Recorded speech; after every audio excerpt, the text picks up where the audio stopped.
тебе, что лучше может быть любви твоей, что лучше милости твоей, омывшись ты с души моей, что лучше может быть любви твоей, что лучше милости твоей, ведущей нас домой к тебе, что лучше может быть любви твоей. Петь и славить, восклицать, сердцем всем хотим тебе хвалу воздать мы будем. Петь и славить, восклицать, сердцем всем хотим тебе хвалу воздать.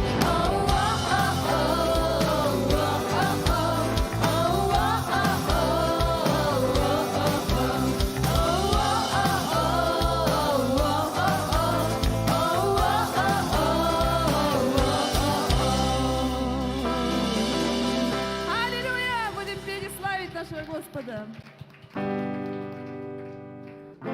Отдать. Он мой отец, решил мне дать. Это все из-за Иисуса. Я буду петь и танцевать.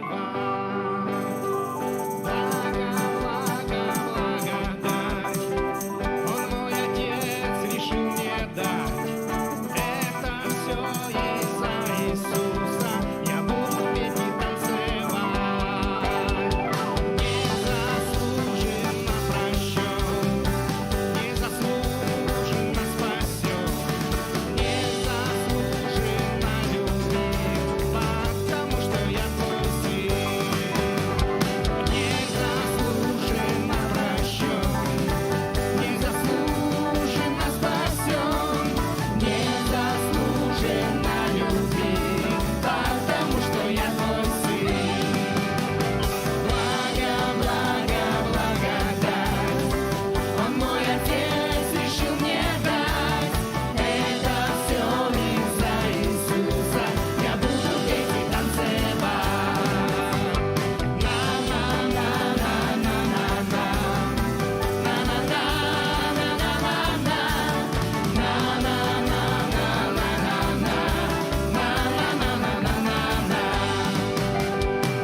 Невозможно заслужить, невозможно мне купить то спасение во Христе, что Бог решил мне подарить.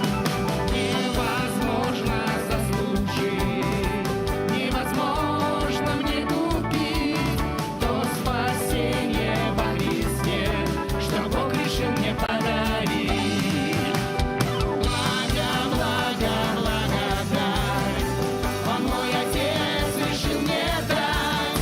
Это все из-за Иисуса. Я буду петь и танцевать.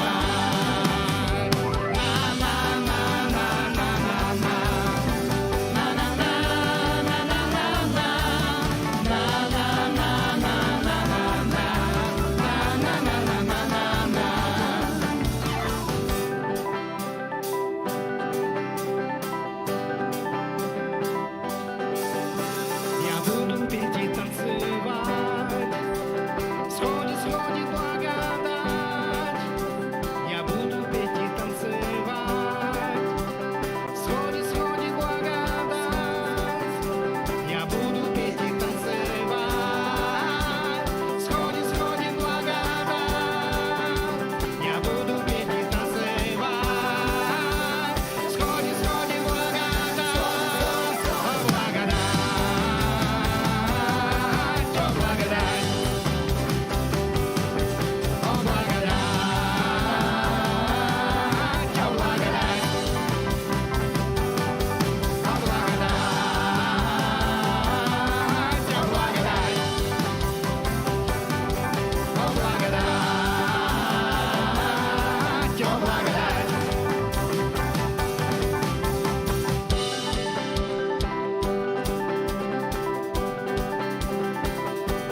Благодать. Аллилуйя! Воздай Богу славу за Его благодать в каждом дне.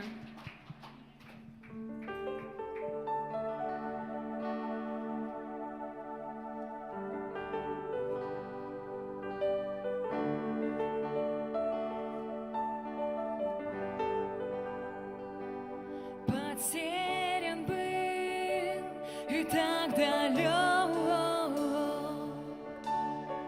Но ты пришел и явил мне свою любовь. Не мог подумать, был равнодушен, но любовь твоя дала все, что нужно. Потерян был и так далек,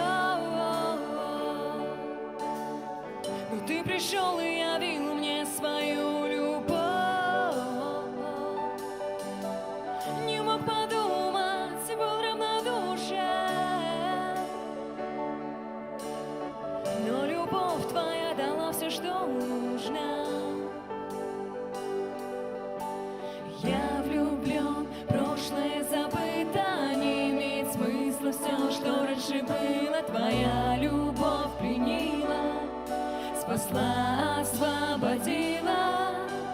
Я влюблен, прошлое забыто, не имеет смысла все, что раньше было. Твоя любовь пленила, спасла, освободила. Я влюблен, прошлое забыто, не имеет смысла все, что раньше было. Твоя любовь пленила, спасла, освободила. Я влюблен, прошлое забыто, не имеет смысла все, что раньше было. Твоя любовь пленила, спасла, освободила.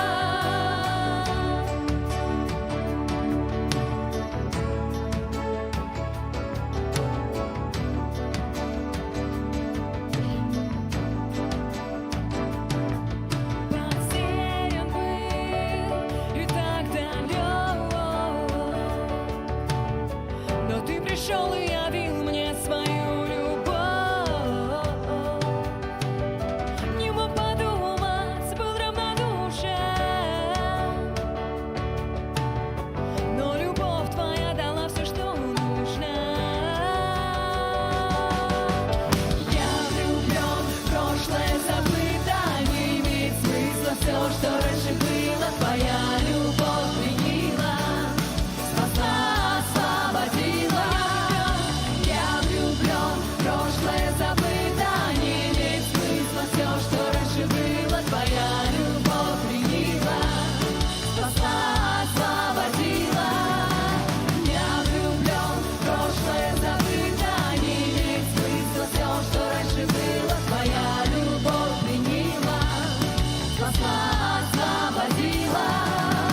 Я влюблен, прошлое забыто, не имеет смысла все, что раньше было. Твоя любовь пленила, спасла, освободила.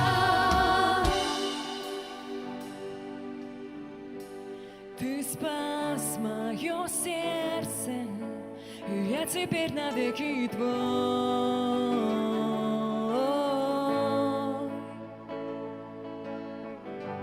Ты спас мое сердце, и я теперь навеки твой.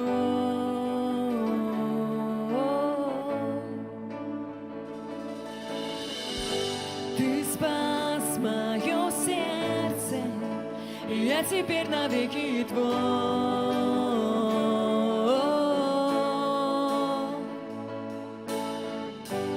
Ты спас мое сердце, и я теперь навеки твой.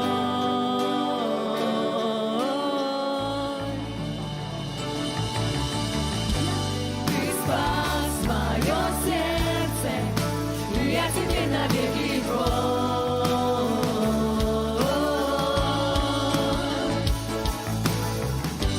Ты спас мое сердце, и я теперь навеки твой.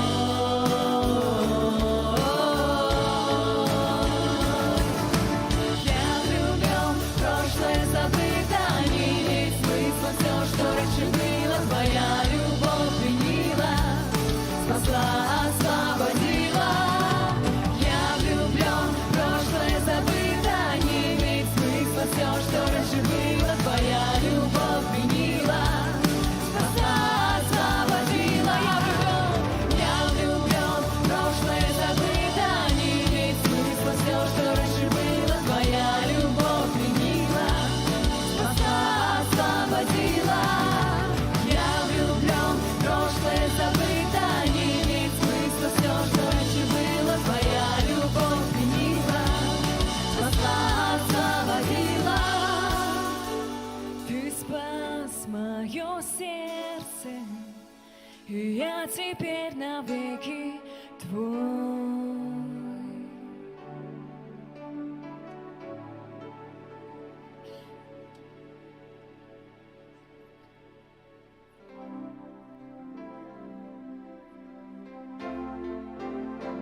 тщетно искал, чем сердце наполнить звоном монет и славой побед, что тают, как сон. Тогда ты пришел, собрав осколки жизни, все, что нужно мне, с избытком в тебе навек приобрел. В этом мире нет ничего, что сравнится с тобою, мой Бог, не сравнится. Ничто в этом мире с тобой.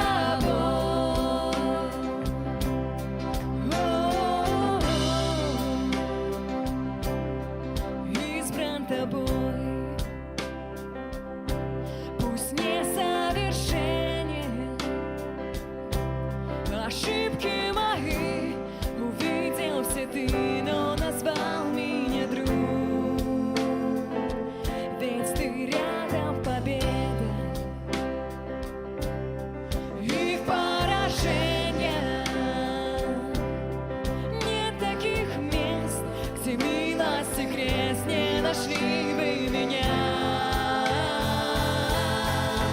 В этом мире нет ничего, что сравнится с тобою, мой Бог, не сравнится. Ничто в этом мире с тобой. В этом мире нет ничего, что сравнится с тобою, мой Бог, не сравнится. Ничто в этом мире с тобой.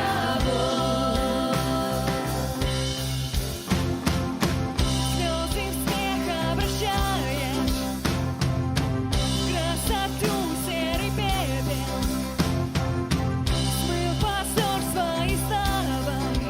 Это можешь только ты. Строить сад из развалин, из костей делать воинов, разделять слово море. Это можешь только ты. Это можешь только ты. В этом мире нет ничего, что сравнится с тобою, мой Бог, не сравнится. Ничто в этом мире с тобой. В этом мире нет ничего, что сравнится с тобою, мой Бог, не сравнится. Ничто в этом мире с тобой.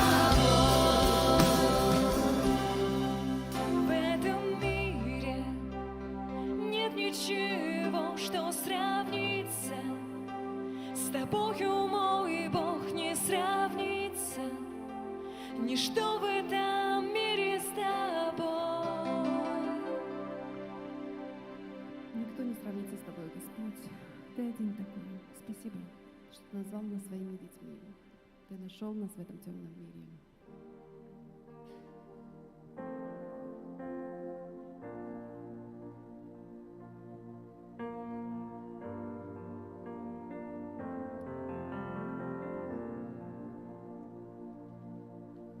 Ты нашел меня, и избавлен я тобою, Спаситель мой. Побежден мой страх и повержен враг. Теперь я навеки твой. Я не буду рабом греха, ведь я дитя царя. Я не буду рабом греха,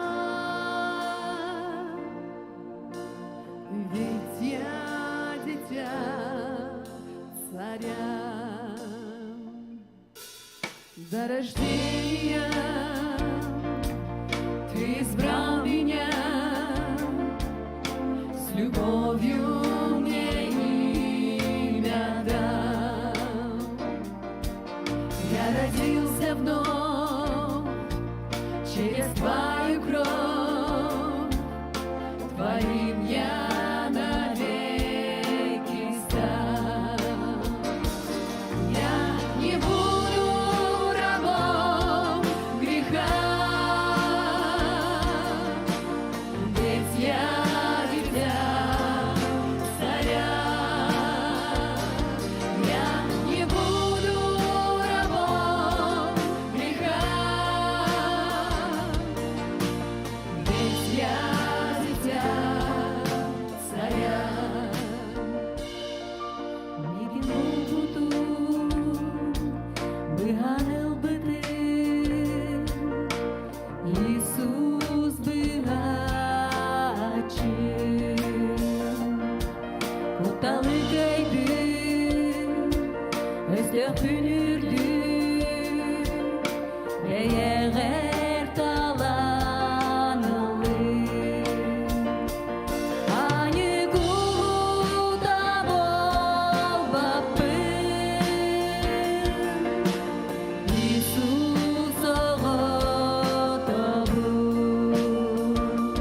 Aynı kuluda bol bapın, İsus oğudu. Тереңдікте меген талбыды, таптаңын ат бербейді. Иисус қанына саңарды төрі, әйенемін болуду. Айы кулуда бол бапын, Иисус оғуду. Айы кулуда бол бапын, Иисус оғуду.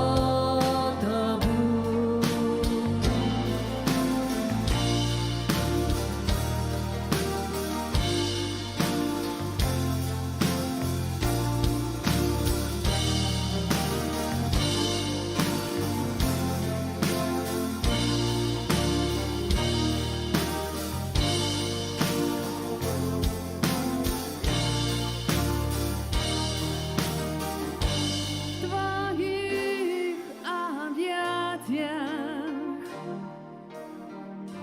в Твоем спасении душа ликует песню избавления. Мы навек свободны, пали рабства цепи. Давайте праздновать победу,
царя, что я дитя царя,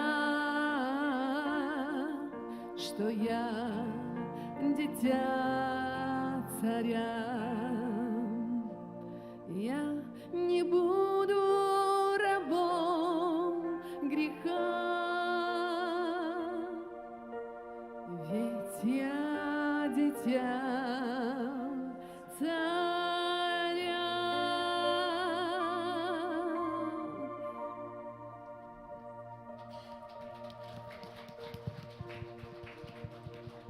Слава Богу!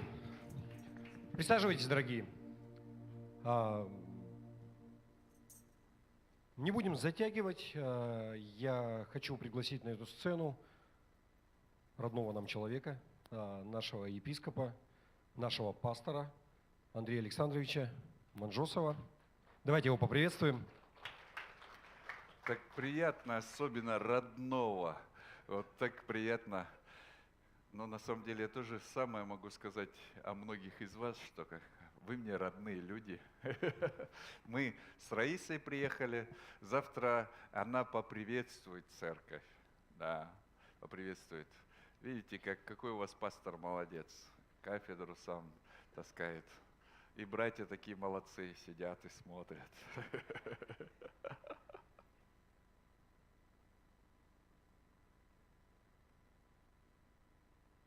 У нас сегодня будет два служения, и в эти два служения я имею такое побуждение, верю, что от Бога, проповедовать о Святом Духе, и думаю, что даже мы на втором служении будем молиться о тех, кто еще не молится на иных языках, но этого хочет. Есть такие, кто хочет, еще как бы не молится, но хочет? Есть такие? Пару человек есть, да? Но ради вас мы это сделаем. Драгоценные, вот в Евангелии от Иоанна, 14 глава, 6 по 18 стих записано, Иисус говорит: «И я умолю Отца, и даст вам другого утешителя, да пребудет с вами вовек, Духа истины, которого мир не может принять, потому что не видит Его и не знает Его, а вы знаете Его, ибо Он с вами пребывает и в вас будет. Не оставлю вас сиротами, приду к вам». Представляете, что чувствовали ученики, когда Иисус им сказал: «Я уйду, скоро я уйду». Что они чувствовали? Вот 3,5 года, так все было хорошо. Ну зачем ты это сказал? Нам так было хорошо. Мы столько чудес видели. Мы видели такие благословения. У нас какие-то вопросы возникали. Мы тут же могли тебе задать вопросы. И ты отвечал, и ты нас наставлял. А теперь куда ты уйдешь? А мы что? И они себя так сиротливо начали ощущать. Вот скоро он уйдет. И они себя сиротливо так начали ощущать. Да? Бывает так, что люди привыкли к пастору своему, они его так любят, все, а потом Бог берет его и в другое место, и люди так сиротливо. А Иисус говорит: «Я вас сиротами не оставлю, я вам дам другого утешителя». Да? Он говорит: «Я дам вам другого утешителя». Смотрите, да пребудет с вами вовек. Да пребудет с вами вовек. Посмотрите, еще здесь написано: «Ибо Он с вами пребывает и в вас будет». В вас. Он в вас будет. Что это значит? Что это значит? Знаете, что это значит? Это значит, что Бог очистил вас настолько, что Дух Святой может в вас обитать.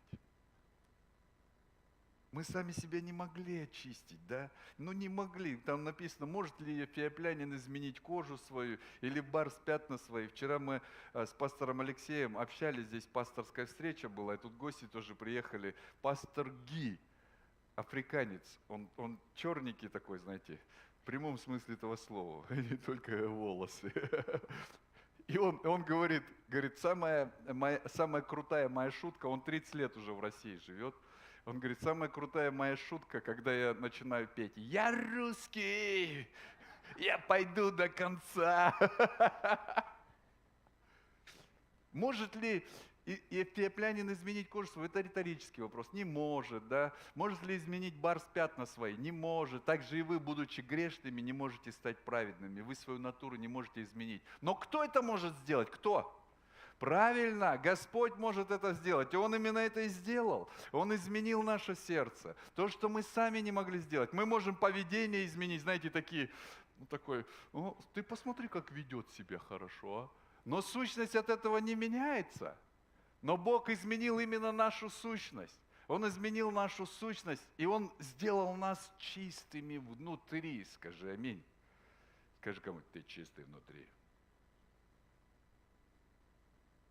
Посмотри на него и скажи еще раз, я тебе говорю. Скажи. И он настолько очистил нас, что Дух Святой может свободно внутри каждого из нас обитать. Потому что Он использовал самое лучшее средство – кровь Христа. Она омыла нас, очистила, сделала в глазах Божьих безгрешными. Представляете? Конечно, мы согрешаем и прочее, но это не наша натура, не наша сущность. Чем отличается овца от свиньи? Часто этот пример проповедники приводят. Чем отличается овца от свиньи? И то мясо вкусное, да? Шашлык нормальный. Но природа свиньи, вот свинью ее можно взять, вот есть эти свиньи, которые, как их, декоративные такие, которые мини-пик, который дома живет, как кошечка или как собачка, знаете, вот, и их там, им делают педикюр на копытках.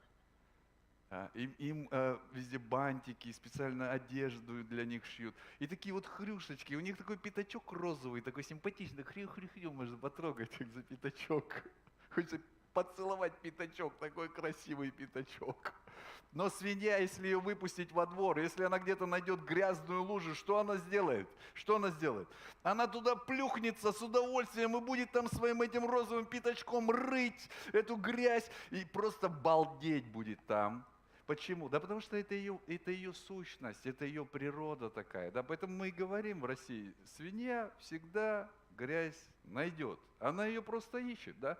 Но овца совершенно другое животное. Говорят, овцы глупые. Они не глупые, они больше зависимые.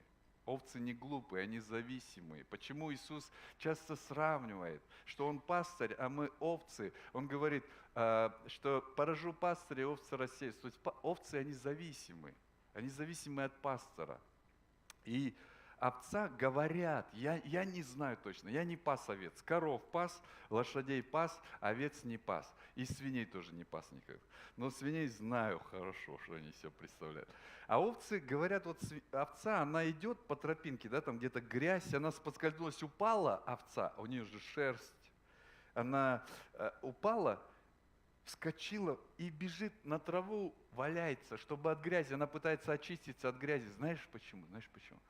Потому что, не ее это. Это не ее стихия. Ей не нравится грязь. Ей нравится, где зеленая травка, где, знаешь, все хорошо и чисто. Вот это овцам нравится. А грязь не нравится ей. У нее природа другая. Понимаешь? И Бог говорит, вы овцы мои, потому что я вас очистил. Да, когда-то были, вот как эти, не будем больше о них говорить, да, но иногда мы себя ведем как свиньи, извините. Бывает такое, со мной бывает, не знаю, с вами, может быть, нет, но вижу, что нет, не бывает с вами. По лицам вижу, вы такие все правильные.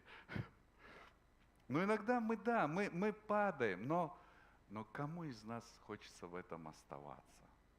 Никому, потому что у нас сущность другая, природа. Нам плохо от того, что мы упали в эту грязь. Нам плохо. Мы быстрее хотим очиститься. И мы быстрее бежим к Господу. Это говорит о том, что у нас природа другая. Господь нас очистил. Он сделал нас новыми людьми. Скажите аминь. И знаете что? И дал нам Духа Святого. Дух Святой пришел и сказал, вот этот дом мне нравится. Здесь я буду жить. Аллилуйя, товарищи верующие. Написано, вы храм Духа Святого, да, и Дух Божий живет в вас. Именно поэтому это огромная привилегия для христиан. Но многие христиане, они пренебрегают этим. Иисус говорит, для вас намного лучше, я пошлю вам другого утешителя, он в вас прибудет. Он будет к вам настолько близок, что ближе невозможно. Есть близость между мужем и женой, но это не такая близость, как близость с тем, кто внутри меня. С тем, кто видит меня изнутри. Это невероятная близость. Но часто христиане, они просто пренебрегают этим. Знаете почему? Знаете почему? Потому что они не уверены, что он добр по отношению к ним. Они не уверены. Ну, как бы да, так-то да. Ну, знаешь, кто его знает? Они не уверены, что он всегда на их стороне. Но вот это слово «утешитель» или «утешитель», как хотите, это слово греческое «параклетос». Параклетос, это, знаете, его можно это слово перевести как «адвокат». Ходатай, тот, который всегда на вашей стороне. Знаете, кому нужен адвокат? Знаете, кому нужен адвокат? Кому нужен адвокат? Тот, которого обвиняют. Тот, которого обвиняют. Знаете что? Заслуженно или незаслуженно его обвиняют. И поэтому ему нужен адвокат. Дух Святой всегда на нашей стороне. Он всегда за тебя. Он никогда не против тебя. Никогда не против тебя. Так же, как мы с вами, родители, мы любим наших детей, даже если что-то они натворили, мы все равно за них, понимаешь? Кто-то, один ребенок говорит, папа, почему ты меня наказываешь, а вот этого Федю из соседнего двора не наказываешь? Потому что ты мой сын. Я тебе сегодня направляю на путь истины, а завтра велосипед покупаю. Я не хочу Феде покупать велосипед, потому что он не мой сын, ты мой сын. Я всегда за тебя. Аминь. Святой, Он всегда за тебя. Это очень важно. Знаешь что? Скажи кому-нибудь так, знаешь, с гордостью такой, Дух Святой всегда за меня. Скажи. Это важно. А я пока обойму у себя здесь перезаряжу. Я слышал, как однажды одна женщина в церкви говорит, ой, эти харизматы, они со своей духоманией этой, дух мне сказал то, дух мне сказал это. Ну, конечно, есть крайности. Крайности есть во всем. Мы люди, и поэтому у нас есть крайности. Вообще, говорят, баланс – ключ к жизни. Но у нас баланс – это тот маленький миг, когда мы от одной крайности идем к другой. Да? Вот этот миг… Да, бывают крайности и в общении с Духом Святым. Дух мне то сказал, Дух мне это сказал. Бывает и такое. Но знаете что? Мы же из-за этого не отказываемся от ценностей. Да? Кто-то говорит, я люблю сало, утром сало, вечером сало. И потом смотришь, такое мусало уже. Вот, крайность, понимаешь? А потом говорит, не-не-не, я понял, что надо зелень есть, только зелень. Ел, зелень, утром зелень, вечером зелень, и уже потом смотришь, сам зеленый весь ходит. И ветром его сдувает. Да. Но мы люди, это нормально, для нас нормально в крайности впадать. Но это не значит, что мы из-за этого отказываемся от каких-то ценностей. Верно? И поэтому Библия, она говорит, что важно слово изучать, то есть вот понимать многие вещи, но важно также водительство Духа Святого. Потому что если одно только изучение, знаете что, это потом становятся такие христиане-сухари, сушеные такие христиане, знаете, как курага сушеная. Вроде выглядит нормально, на вкус, вернее, вроде на вкус нормально, но выглядит не очень.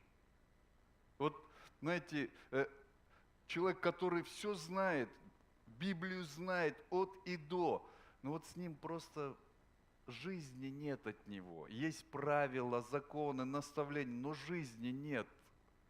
Жизни нет. Спроси кого-нибудь, ты знаешь кого-нибудь такого человека?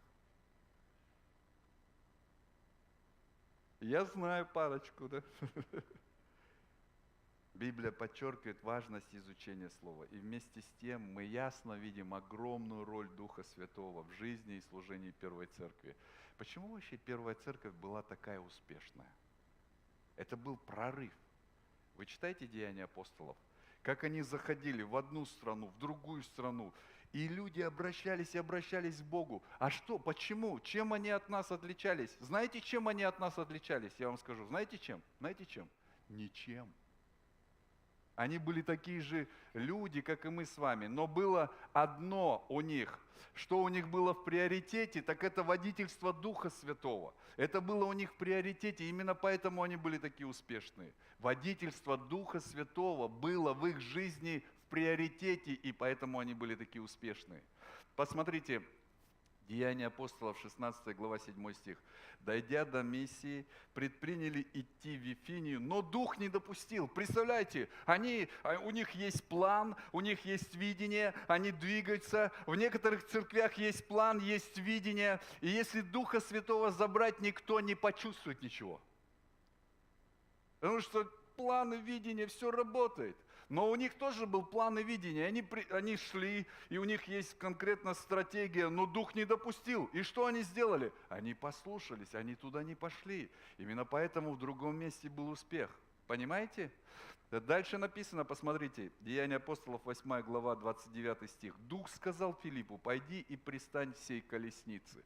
Помните эту историю? Евнух, царица Эфиопской, возвращался из Иерусалима, читал Писание, и Бог послал Филиппа на то место, на дорогу. И Филипп встал на дороге, и едет эта колесница, он стоит и не знает, что делать. Стоит просто, то ли сказать, довезешь, не довезешь, или довезешь все-таки. Он не знал, он просто стоял, и Дух сказал ему, что ты стоишь, как подсолнух, иди подойди к этой колеснице. И он подошел, и даже подойдя, он не знал, что делать. Но он имел водительство от Духа. Это очень высокопоставленный чиновник Эфиопии. Очень высокопоставленный чиновник. И он читал Писание. И он хотел проникнуть в смысл того, что там написано, потому что он Бога искал. И он хотел проникнуть, он читает и не понимает. И тогда Филипп говорит ему, а ты понимаешь то, что там написано? Он говорит, да как могу понимать, вот кто бы объяснил мне? Филипп говорит, а я как раз тут для этого. Вы понимаете, и Библия не просто так упомянула его. Я думаю, что через этого человека пришло пробуждение в Эфиопию. Понимаете, как важно. Иногда бывают ключевые такие встречи с ключевыми людьми, когда Дух Святой побуждает. А в других каких-то вещах Духу Святому есть дело до нашей жизни? Конечно, есть. Вчера я проповедовал о молитве, да? О молитве. Кто был вчера? Для вас это было полезно? Знаете, Семена сегодня с нами нет, там важные дела есть кое-какие, но вчера он был, Семен, и он говорит, я не вышел засвидетельствовать, но знаете что, прямо перед служением у него была история, он вдруг потерял часы свои.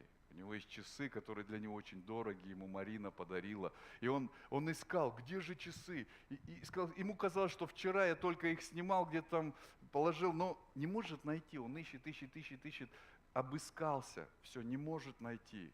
И он огорчился внутри. Это подарок жены, ему очень нравятся эти часы, они не дешевые. И вдруг ему приходит такая мысль, позвони Илье.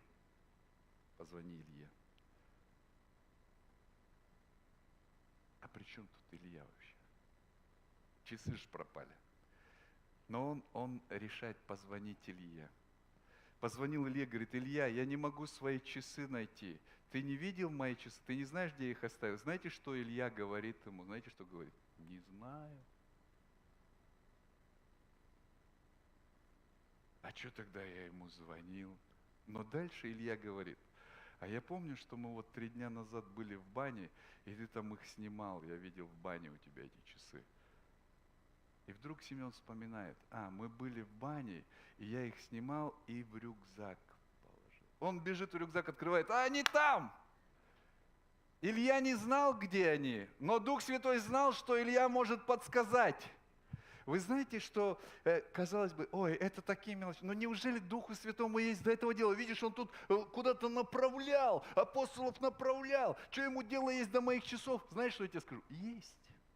Ему есть дело до тебя вообще. Я дважды, в Нере, он говорит, дважды терял ключи от машины, дважды. Ну, ключи потерял, второго комплекта нет. Надо ехать, а ключей нет. Я, да где же эти ключи? Все перевернул. У нас бухгалтер там Людмила Ивановна. Она такая духовка еще та, вы знаете. Она постоянно на волне. Вот. Людмила Ивановна взяла, помолилась. Говорит, Дух Святой, подскажи мне, где ключи. Она села на кресло там на одно, села руку туда, в щель между этим подлокотником и этой сидушкой засунула. И, о чудо! Она оттуда достала мои ключи. И знаете что? Второй раз я снова потерял их. Догадайтесь, 25 раз, кто нашел? Людмила Ивановна.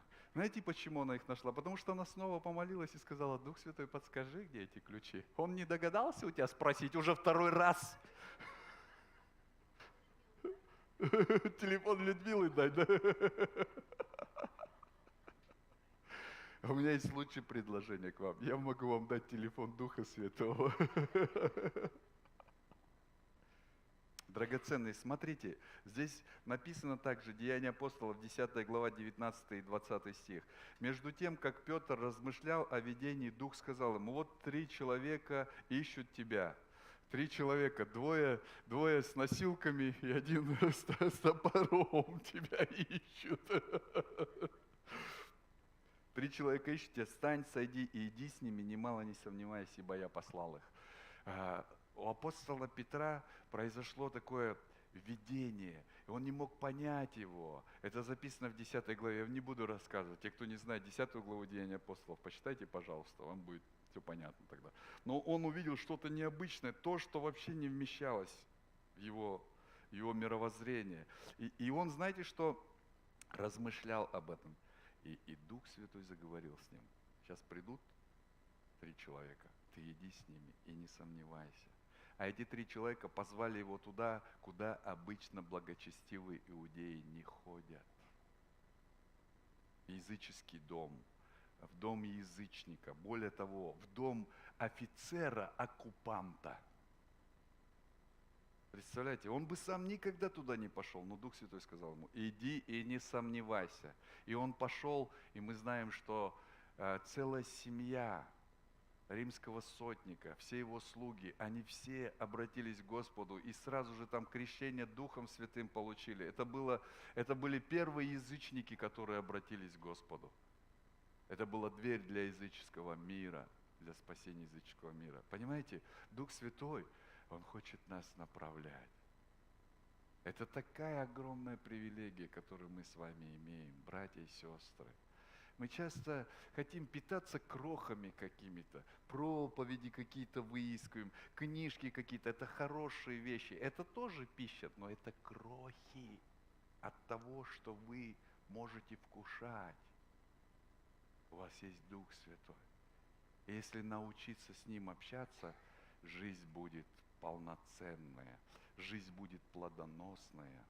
Во всех сферах. Это касается вашей семьи, это касается ваших отношений с детьми, ваших отношений с коллегами на работе. Это касается всех сфер вашей жизни. Всех.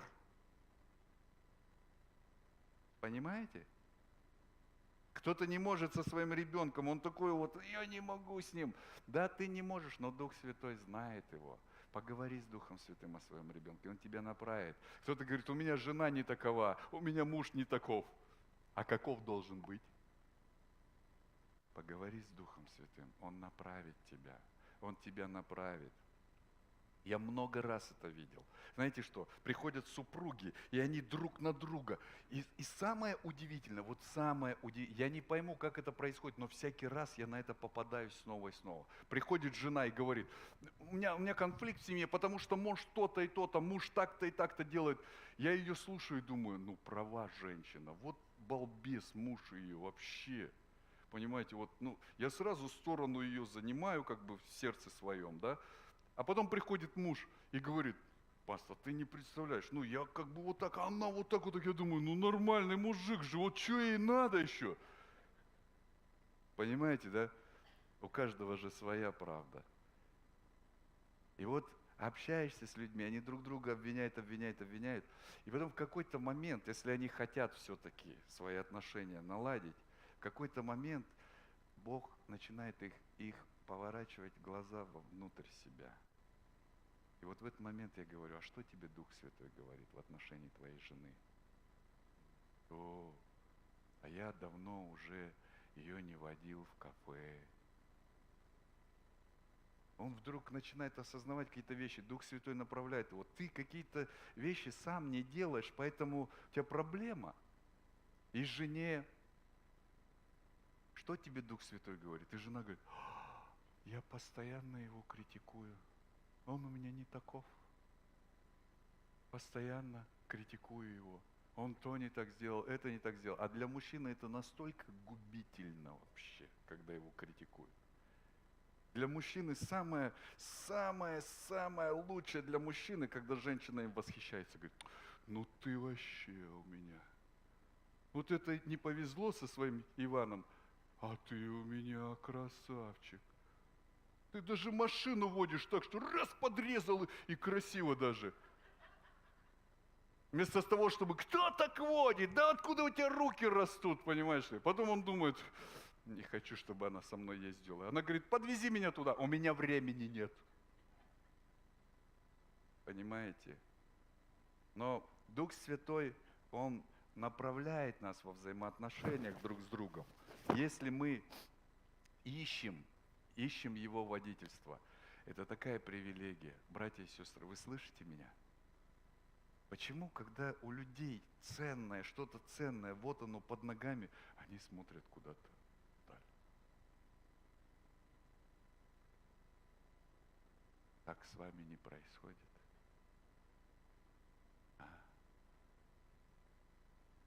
Он там прям внутри, очень близок. И знаешь что? Он хочет тебя направить в самое лучшее место. Он хочет дать тебе самое лучшее решение, чтобы у тебя был самый лучший результат в твоей семье, в твоем служении, в твоем бизнесе, в твоих взаимоотношениях. Он хочет это делать, а ты хочешь? Часто люди вот эти крохи, и они все время голодные, потому что крохи, разве крохами наешься? И они друг друга еще подсаживают на эти крохи. Ты знаешь, я на ютубе там такого проповедника нашел. Как сказал однажды Чарльз Спержин, говорит, есть такие проповедники, которые, знаете, вот, скорее все сюда, я нашел тухлую селедку. Скорее все сюда, у меня есть сенсация. Самая большая сенсация, что Дух Святой решил обитать в тебе. Ты кому-то не нравишься, кто-то тебя не любит, кто-то считает, что ты недостойный, но Дух Святой тебя избрал, чтобы жить в тебе. Это самая большая сенсация.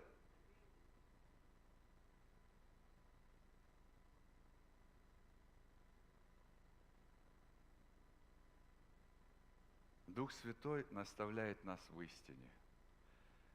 Братья и сестры, вы знаете, что правда и истина – это не одно и то же. Правдивые факты и истина – это не одно и то же. Не одно и то же. Потому что правдивые факты не всегда человеку приносят свободу, радость, победу, а истина, она всегда освобождает. Истина всегда освобождает. И Дух Святой, Он Дух истины. Он наставляет нас в истине, Он открывает нам истину. Написано в Евангелии от Иоанна, 16 глава, 13 стих. «Когда же придет Он, Дух истины, то наставит вас на всякую истину, ибо не от себя говорить будет, но будет говорить, что услышит, и будущее возвестит вам». Помните вчера, кто был? Я говорил о том, что надо спрашивать у Бога, а как будет в этой ситуации, а чем это все закончится. И знаешь что, когда ты знаешь, когда Дух Святой тебе уже сказал, как будет, все могут паниковать, все могут переживать, а ты не переживаешь и не паникуешь. Почему? Потому что ты уже знаешь, чем все закончится. И ты говоришь, зачем бояться и переживать, если можно не бояться и не переживать? Зачем? Почему? Потому что Дух Святой, Он тебе откроет, как все будет. Он тебе откроет. И Он наставит на истину. Столько много лжи. В нашей жизни столько много лжи. У нас есть ложь друг о друге. У нас есть ложь у жен о мужьях. У мужьях о женах своих. И знаете что? Эта ложь, она как твердыня становится, потому что год за годом он делает одно и то же постоянно. Это же правда. Это правда. И что тебе от этой правды лучше стало? Помните, как с тем лосем? Помните? Лось вышел на берег реки попить водички, встал и пьет. Вышел охотник, увидел, о, какая удача, лось стоит на берегу. Он прицелился, выстрелил, а лось даже не шелохнулся, стоит и пьет. Тогда охотник перезарядил свое оружие, снова выстрелил. Он прицелился, четко прицелился, выстрелил, попал, а лось даже не шелохнулся опять. И тогда он проверил все свои патроны, все нормально, зарядил снова, выстрелил, попал. И лось думает, что-то я пью, а мне все хуже и хуже. Понимаете, ну вот эта правда, она не приносит радости. Там нет надежды, там нет свободы, там нет победы. Но есть истина.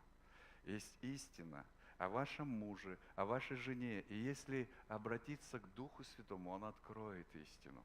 И истина принесет свободу. Кто-то смотрит на своих детей и думает, да это с этим бесполезно, я же его с детства, я его родила, я его знаю какой он, с него ничего, горбатого, говорят, могила исправит. О, благословили.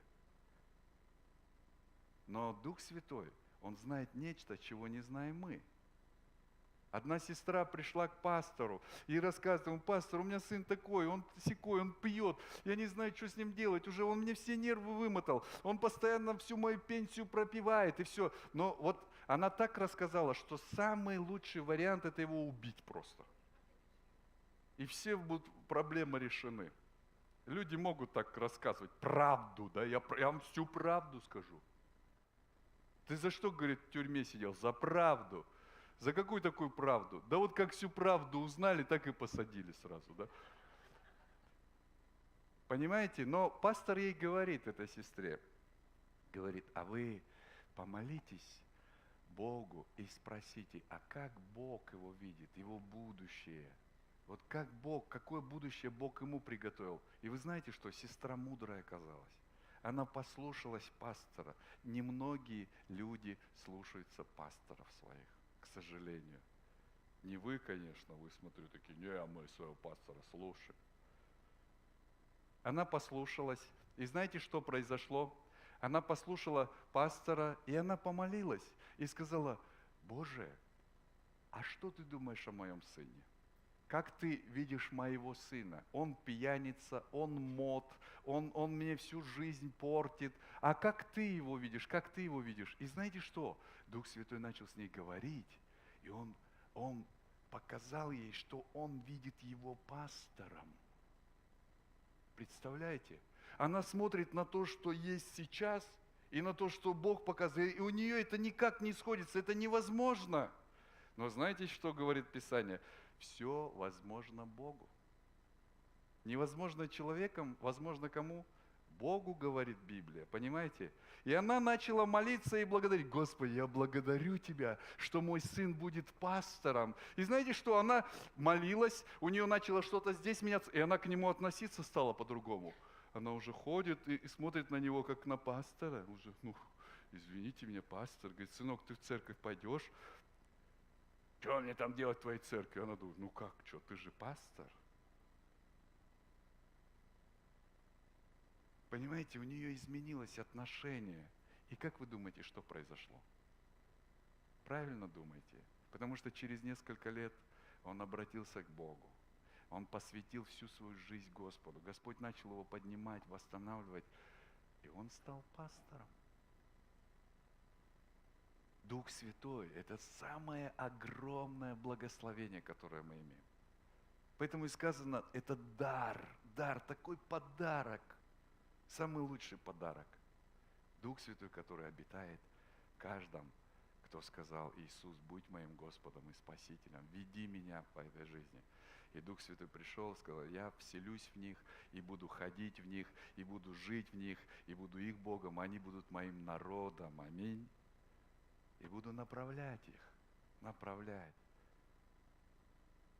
Такое благословение для нас есть.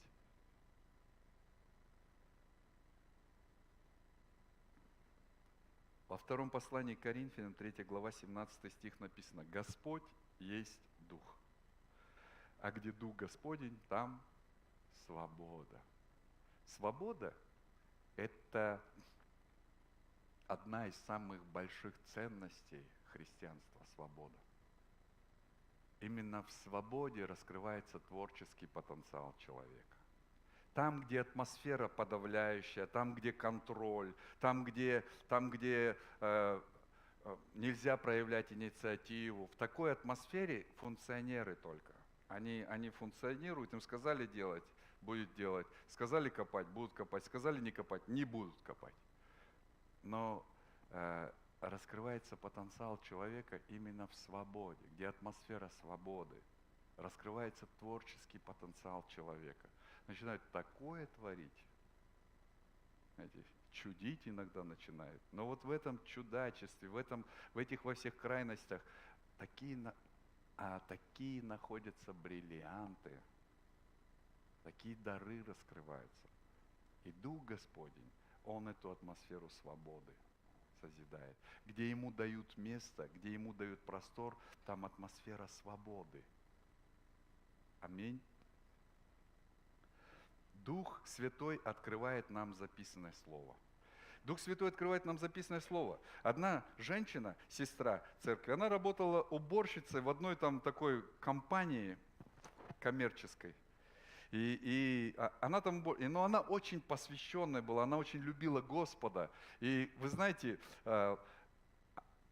ее начальница очень образованная. У нее 2 образования, а может быть и 3. Да больше. Неважно, но она очень умная, она очень грамотная, она возглавляет такую компанию, да. А это ей все время проповедует уборщица. Мы же верующие такие, да, невзирая на лица, на погоны, мы везде. Как евангелист, банный лист, раз прилип и все. И она постоянно ей проповедовала. И знаете что? Однажды эта начальница решила, так, куплю-ка я Библию себе, прочитаю ее, и ей объясню, что она темная, уборщица, она ничего не понимает. Я ей все сейчас объясню. Вот ее просто закусило, знаете. Купила она Библию, начала читать и вообще ничего там не понимает. Ее еще больше это как так? Это необразованная уборщица все понимает, еще меня учит. А я такая образованная, я не понимаю. И она еще глубже туда углубляться. И вообще ничего не понимает. Вот это был для нее тупик. Она вообще ничего не понимает. Ну там есть буквы. Там есть предложения целые, да? И мысли какие-то есть, но она не понимает просто. Вы знаете что? Когда я не обратился к Господу всем сердцем, да, я читал Евангелие, читал и думаю, что? Это что? Это русское слово такое, что? Да. Я вообще не понимал. Я вижу слова, там все как-то, абсолютно просто. Про что это? И что-то там есть, но что конкретно, непонятно. И все, я эту книжечку откладывал все время. Но когда я обратился к Господу, когда Дух Святой вошел в мое сердце, я открываю и все. Я, понимаете, вот как начал читать, и напролет, день напролет, я смотрю, уже вечер, а я все вот как голодный дорвался и просто, и я вот так, как я этого не понимал, это же вот оно же жизнь вся, и я настолько восхищался, я подхожу к кому-нибудь, говорю, ты представляешь, а тот смотрит на меня, лоп. О чем ты, парень? У тебя крыша поехала. Ты знаешь, она так классно у меня поехала вообще, эта крыша. Мне так нравится, как она уехала, эта крыша. Так жизнь наладилась вообще. И эта женщина, эта начальница, она читала, но никак не может она понять. И знаете что? В какой-то момент, она сказала: Господи, я ничего не понимаю ни в этой книге, ни в этой жизни, помоги мне. И она обратилась к Господу всем сердцем. И знаете что? Дух Святой вошел в ее жизнь. И когда она снова открыла Библию, она не могла успокоить своих слез. Сколько там истины в ее жизнь просто изливалось со страниц Писания. Почему? Потому что Дух Святой, Он автор Слова Божия. И Он открывает Слово Божие. Потому что есть текст Писания, а есть Дух Писания. Да? И Он открывает. И когда Он открывает, знаешь что? Приходит такая радость. Ты видишь, насколько это актуально, насколько это жизненно. Это не просто слова и буквы. Аминь. Ученики, они стали понимать Слово, когда сошел на них Дух Святой. Они его не понимали, Слово. У них же было Тора, да? Священное Писание, там, Танах, это все там пророки, псалмы и все. Они читали их в свете своего толкования, которое тогда было. Они не видели, что Иисус это и есть Мессия, которого они так долго ждали. И там о нем было написано, в Торе, в Танахе было написано, но они этого не знали, это было сокрыто от них, пока Дух Святой не вошел в них. Когда Дух Святой, они, ну вот же, они начали находить там, в этой Торе, в этом Танахе, они начали находить Христа. Вообще Дух Святой, Он все время указывает нам на Христа. Он все время нам указывает на жертву. Особенно, когда мы хотим жертвой стать. Знаете, нас недолюбили, недолюбленные такие. Нам не додали, недоданные такие. Нас недопоняли, недопоняты. Когда мы себя жертвой начинаем делать, жертвой, всегда находятся преследователи, хищники, которые хотят растерзать. Но ты не жертва, потому что Христос стал жертвой. Христос стал жертвой. Когда тебе хочется быть жертвой, хочется себя жалеть, посмотри на крест. Посмотри на крест. И Дух Святой, Он постоянно нас на Христа направляет, постоянно на Христа. Он нам в Писании открывает Христа. Писание открывает Христа. Вы знаете, как-то один человек, он делал плохие вещи против меня. Он делал плохие вещи. И я молился, и у меня было такое искушение, были и инструменты, чтобы сделать ему еще, знаете, лучше. Были у меня инструменты и возможность все. И я молился, говорил, Господи, ну как, ну почему, ну что мне делать? И вдруг текст внутри меня поднимается из Писания. Итак, во всем, как хотите, чтобы с вами поступали люди, так и вы поступайте с ними. Я что, этого текста не знал? Конечно, знал. Знаете, сколько лет я читаю Библию? Конечно, я знал его, но в этот момент Дух Святой Он мне открыл смысл. Видишь, как это в жизни работает? Вот как это в жизни применимо, видишь? Понимаете, Дух Святой Он делает Писание актуальным для нас. Писание делает актуальным для нас. Дух Святой, Он приносит жизнь. Потому что такое жизнь? Скажите мне, пожалуйста, это жизнь, когда человек в депрессии, в стрессах, когда человек постоянно подавленный, у него нет надежды. Скажите, это жизнь? Жизнь – это не просто биологическое существование, вот что-то сердце бьется, руки двигаются. Это еще не жизнь, это просто биологическое существование. Но жизнь – это когда человек радуется, когда он может радовать других, да? Когда он счастлив, когда он любит и его любят. Вот это жизнь, я понимаю, да? Лучше быть здоровым, но богатым, да? Вот это жизнь, я понимаю.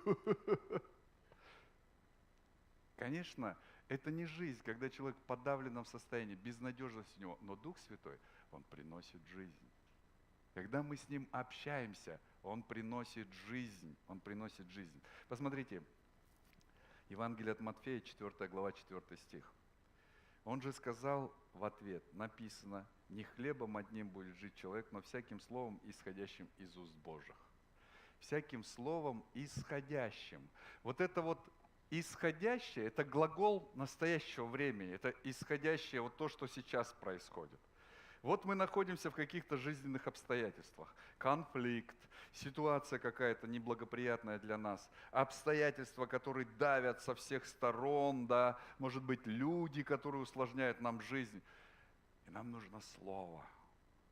Слово от Господа исходящее. То есть слово, которое сказано в конкретную ситуацию. Хотите, вам пример такой приведу? Значит, Петр и все ученики находятся в лодке, да?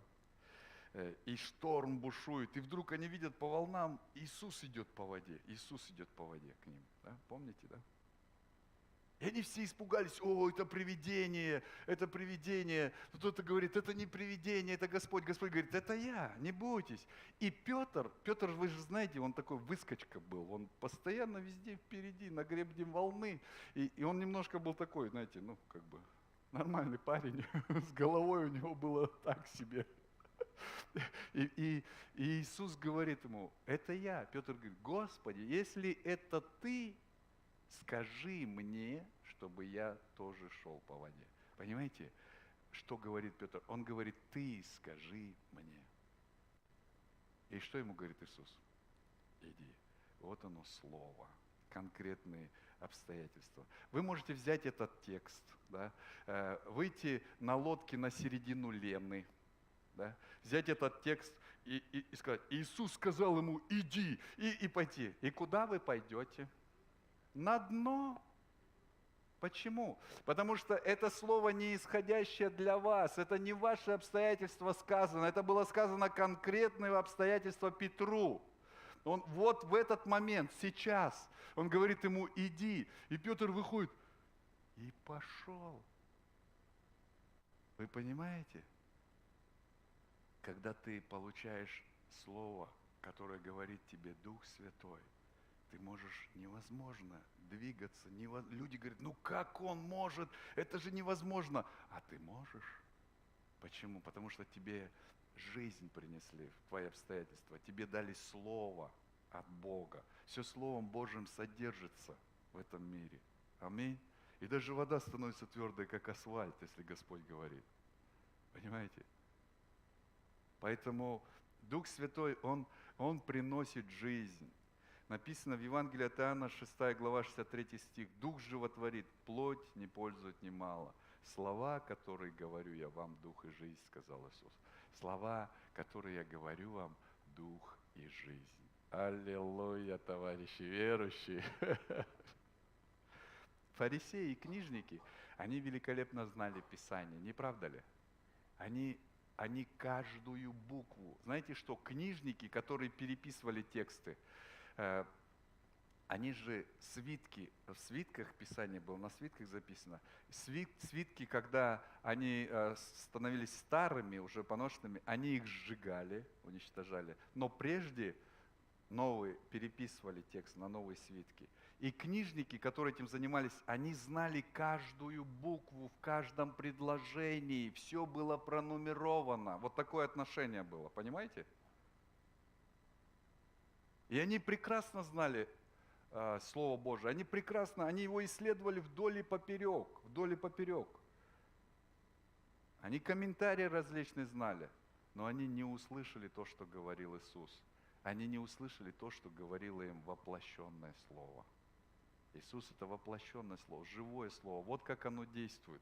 Как действовал Иисус в жизни, оно исцеляет, воскрешает, да, дает надежду, прощает грехи. Вот оно, живое Слово. Когда оно в нашу жизнь входит, Слово Божие, становится живым, вот так это все работает. Поэтому мы говорим, мои грехи прощены, меня Господь исцелил. Почему? Потому что Слово Божие, вот оно, живое.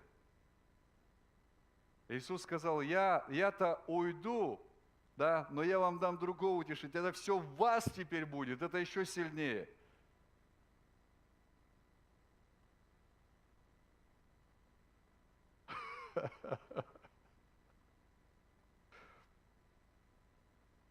Вы знаете, драгоценный, мне как-то написал ВКонтакте один молодой человек. Я редко ВКонтакте там переписываюсь, чего-то. Ну вот мне там открыл, я как-то смотрю, там сообщения.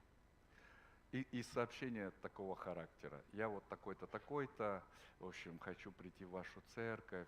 Вообще у меня такое состояние, я отступник, я от Бога отступил, у меня все плохо, короче, я уехал из семьи, сейчас я на вахте там, в общем, и говорит, я спать не могу, я молиться не могу, потому что у меня как будто вот небо каменное, как будто Бог меня не слышит, потому что я отступил от Него.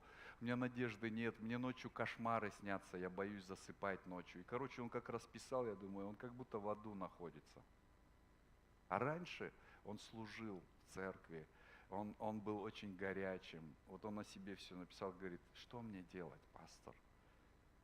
И я действительно думаю, что ему делать? Я не знаю, что я ему могу сказать. Конечно, я ему сказал, молись, брат. Но он говорит, как я молюсь, а это бесполезно, небо закрыто для меня. Ну что за совет такой? Очень хороший совет. Молись, брат. Это хороший совет? Хороший. Не работает, правда? Но совет хороший, да. Я помолился и думаю, что же я ему могу сказать? Он же не просто ко мне именно обратился, да. И я ему говорю, брат, давай мы начнем с тобой читать Библию. Но не просто читать. Мы будем с тобой читать по одной главе, будем читать Евангелие от Иоанна. Будем читать Евангелие от Иоанна, ты будешь молиться и спрашивать, Дух Святой, что ты мне хочешь сказать? И будешь читать, а потом ты будешь мне присылать то, что тебе Дух Святой сказал, исходя из этого текста. Хорошо? Он говорит, ну давайте попробуем. Мы начали. 1 глава. Он говорит, ну я тут прочитал, ну тут такие комментаторы то-то говорят, здесь то-то, я думаю, что здесь вот это. Я ему пишу, нет, нет и нет. Мне вообще не интересно, что там комментаторы говорят. Мне не интересно, что ты думаешь. Ты помнишь, о чем мы договаривались? Мы договаривались о том, что ты будешь спрашивать у Духа Святого и писать мне будешь то, что тебе Дух Святой сказал через этот текст. Понял? Он говорит, понял, но он ничего не понял, потому что только на 8 главе примерно до него дошло, как это работает. Примерно на 8 главе, я точно не помню, у меня даже переписка ВКонтакте сохранилась. Примерно на 8 главе вдруг он мне пишет, сегодня мне Дух Святой сказал вот через этот текст то-то и то-то и то-то. И потом следующая глава, и мне вот это Дух Святой сказал, и потом мне вот это и вот это. И потом он говорит, пастор, у меня надежда пришла. Понимаешь, Короче, он снова восстал из пепла. Потому что Дух Святой начал с ним разговаривать. Он начал его восстанавливать, у него надежда пришла. И знаете, чем все закончилось? Закончилось все вот чем.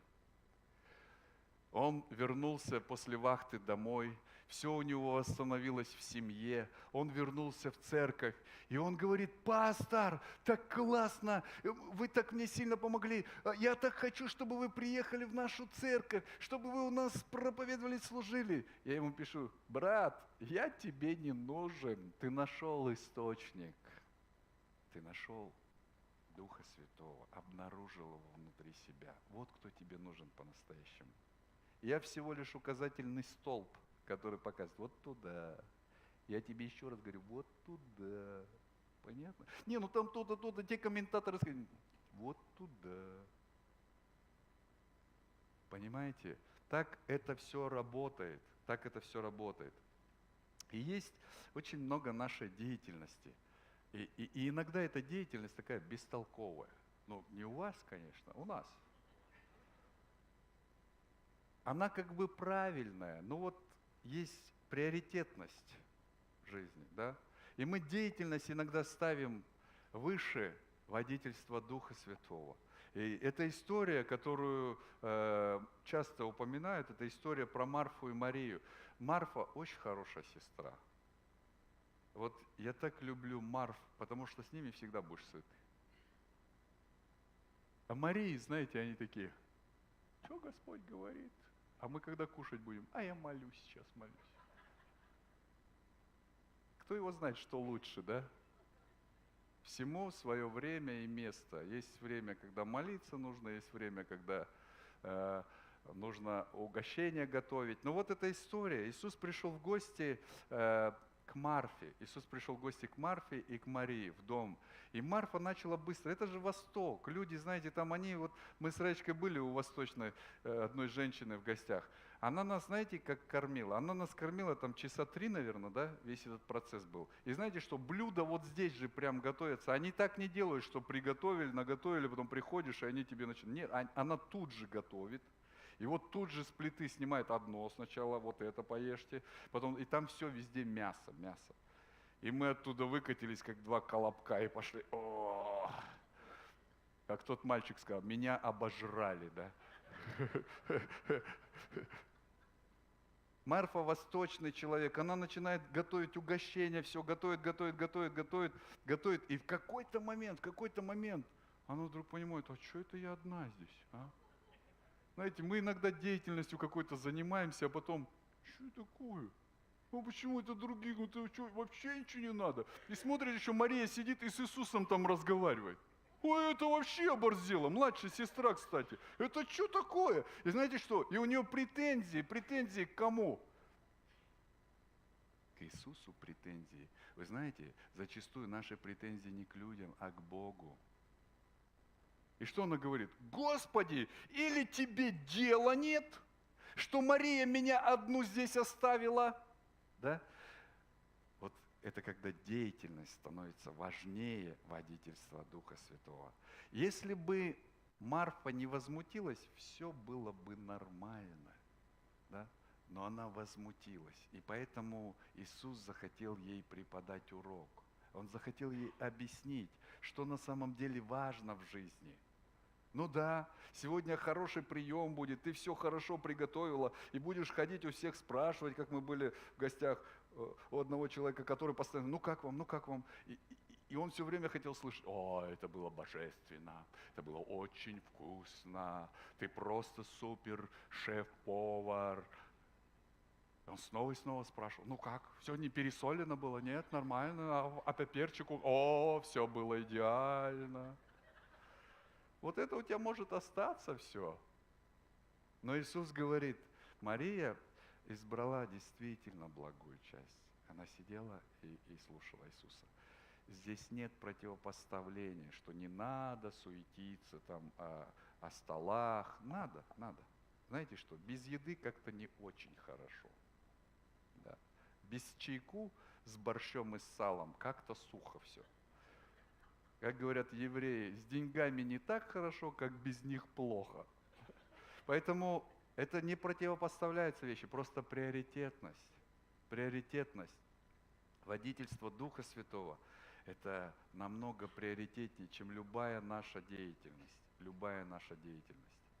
Поэтому, драгоценный Дух Святой, Он хочет вести и направлять нас во всем, чтобы мы были счастливы. Если мы будем счастливыми, всем вокруг нас будет хорошо. Всем вокруг нас будет хорошо. Знаешь, что, брат Александр, я тебе скажу? Если твоя жена будет счастливая, тебе будет хорошо. А тебе, Наташа, я хочу сказать, если он будет счастлив, тебе будет хорошо. Знаете, кто будет пожинать благословение, если вы будете счастливы? Самые близкие ваши люди, прежде всего. Они будут пожинать благословение. А как нам быть счастливыми, по-настоящему счастливыми? Водительство Духа Святого. Он приводит нас в самое лучшее место. Он дает нам самое лучшее решение. Представляете, какую привилегию мы имеем, друзья. Ну скажите кому-нибудь, ты понимаешь или нет? Ну что ты такой вот сидишь здесь? И последняя мысль в этой проповеди.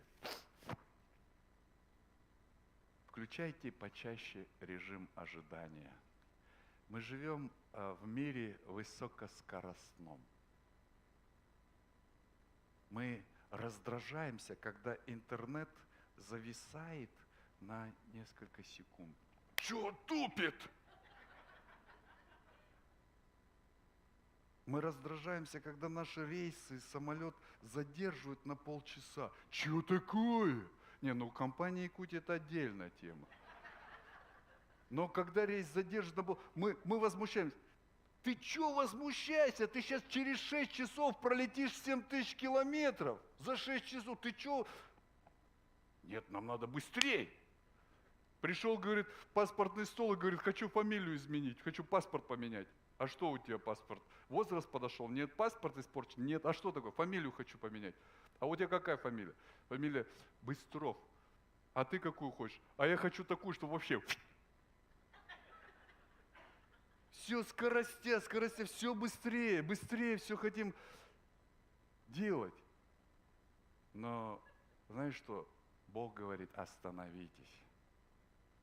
Остановитесь и познайте. Можно, Вячеслав, играть? Остановитесь и познайте, что я Бог. Остановитесь и познайте, куда вы так летите. Куда вы так бежите? Дух Святой, Он хочет с нами говорить, но Он очень нежный. Для того, чтобы Его услышать, нужно остановиться в своей суетности. Дух Святой хочет нас направлять, но Он делает это так нежно и аккуратно, что нам нужно остановиться и услышать. Нам нужно чаще включать режим ожидания. Режим ожидания. Если ты попал в какую-то ситуацию, ты не знаешь, что делать, не спеши звонить всем, не спеши быстрее, быстрее, помогите мне, помогите. Не спеши это делать. Остановись и скажи, Дух Святой, я знаю, что у тебя есть решение для меня. Я не просто так здесь. Я доверяю Небесному Отцу. Он не допустит ничего такого, что разрушило бы меня. Дух Святой, направь меня. Что сейчас происходит? Направь меня. Драгоценные, Библия говорит, Господь, рано услышь голос мой, рано предстану пред тобой и буду ожидать, говорит Давид. Я рано предстану пред тобой. Когда мы просыпаемся, на нас наваливается день со всеми его заботами. Нам нужно принимать решения. Нам нужно свои обязанности выполнять. Нам нужно нести ответственность, которая у нас есть. И знаешь что? Дух Святой, Он хочет быть с тобой во всем этом. Чтобы это не было для тебя непосильным бременем. Чтобы это не было для тебя таким состоянием, что ты и жить даже не хочешь из-за этого. Но нужно подождать. Нужно ожидать Его. Настроить свое сердце на эту волну. Когда-то у нас были радиоприемники. Кто из Советского Союза родом, те знают. Телевизоров было мало в то время. Радиоприемники были. Помните, да? И если у кого-то есть радиоприемник, радиоприемник. И там шкала, и такой ролик такой. И крутишь этот ролик, крутишь и ловишь волну. Там разные звуки, шумы, какие-то вертолеты гудят, китайцы говорят, что-то скрипит, пыхтит там, все. И потом в один прекрасный момент раз, по заказам многих радиослушателей, в эфире звучит песня «Я не буду рабом греха, ведь я дитя царя». Знаете, вот часто нам нужно настроиться на волну. Потому что у нас звучит всякие голоса, вот какие-то заботы, все нас пытается вовлечь вот в эту воронку суетности закрутить. Но есть Дух Святой у нас. Если мы способны на Него настроиться, Он даст нам самые лучшие решения. Он приведет нас в самое лучшее место. И это не будет для нас таким непосильным бременем, что мы под вечер уже отжатые полностью, истерзаны. Приходим домой, и дети: папа, а папа такой: на диван, плюх телевизор, дайте мне отдохнуть. Или мама, она, отстаньте от меня, я вам готовлю с утра, убираю, все это с вами занимаюсь, дайте мне отдохнуть. Если все делать с Духом Святым, не будет такого состояния. Не будет такого состояния. Поэтому для нас такая привилегия, такое благословение в бизнесе, во всем, во всей нашей жизни. Дух Святой – это величайший дар, который Бог нам дал. Он сам захотел обитать внутри нас. Аминь. Исайя 50 глава 4 стих. Каждое утро Он пробуждает ухо мое, чтобы я слушал подобно учащимся. Каждое утро, знаете что? Каждое утро. Когда вы только проснулись, Он пробуждает наши уши, чтобы мы слышали Его. Чтобы мы слышали Его. Поэтому сейчас давай склоним головы, закроем глаза и сначала поблагодарим Его, а потом спросим, зададим те вопросы, которые у нас есть. Давай склоним головы, закроем глаза. Драгоценный Дух Святой, мы так благодарны, что Ты обитаешь в наших сердцах. Мы так благодарны Тебе, что Ты сделал нас своим храмом. О, драгоценный! Мы благодарны Тебе, что все Твои помышления, все Твои намерения о нас во благо, а не на зло, чтобы дать нам будущность и надежду. Мы благодарны Тебе, что Ты всегда на нашей стороне. Ты всегда за нас. Даже тогда, когда мы что-то сделали неправильно, мы благодарны Тебе, что Ты за нас ходатайствуешь, защищаешь нас. Мы так нуждаемся в том, чтобы нам слышать Тебя. Направляй нас. В этом зале есть люди, которые несут бремена. Покажи, что Ты хочешь делать с этими бременами. Покажи, какое есть решение, какой выход. У кого-то есть затянувшиеся конфликты, которые омрачают жизнь. Покажи, что Ты хочешь, чтобы мы делали в этом случае. Направь, Дух Святой. Какая удивительная драгоценность дарована нам. Мы славим, мы благодарим. Мы благодарим. Направляй, Дух Святой. Говори прямо сейчас в сердца. Говори Твое Слово прямо в обстоятельства. Пусть приходит жизнь. Спасибо Тебе, Господь.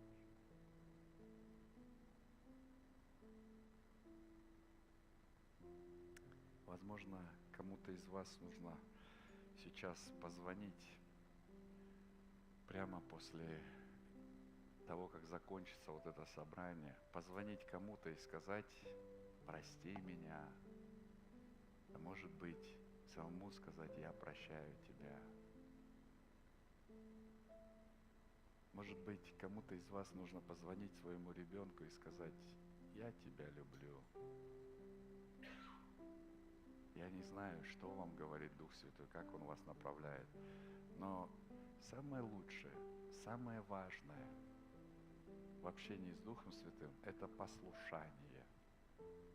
Если вы раз, два, три не готовы быть послушны тому, что Он вам говорит, Его голос будет все тише и тише, и вы перестанете Его слышать. Послушание – это фундамент и основа водительства Духа Святого в жизни верующего человека. Благодать Господа нашего Иисуса Христа и любовь Бога Отца и общение Святого Духа со всеми нами. Аминь.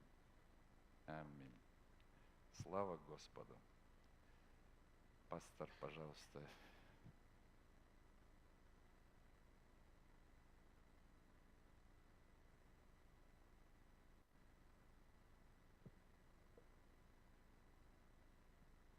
Хочется спросить, а чего вы все сидите?